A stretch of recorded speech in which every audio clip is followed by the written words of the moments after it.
Testing of HGN12 air circuit breaker. The basic settings will be set by the customer. For testing, we add the 220 volt AC power supply. At first, we trip the air circuit breaker manually.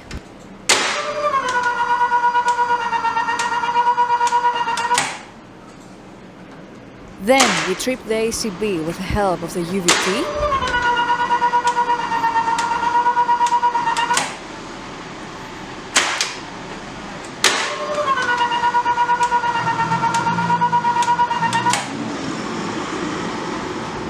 Then we perform a long time delay test.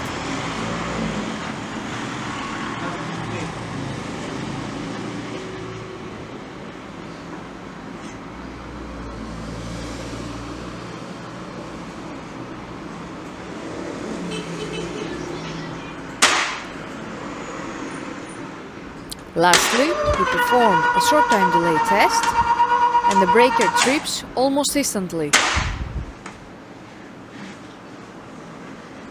It is now clear that the air circuit breaker is working successfully and is ready to be delivered to the customer.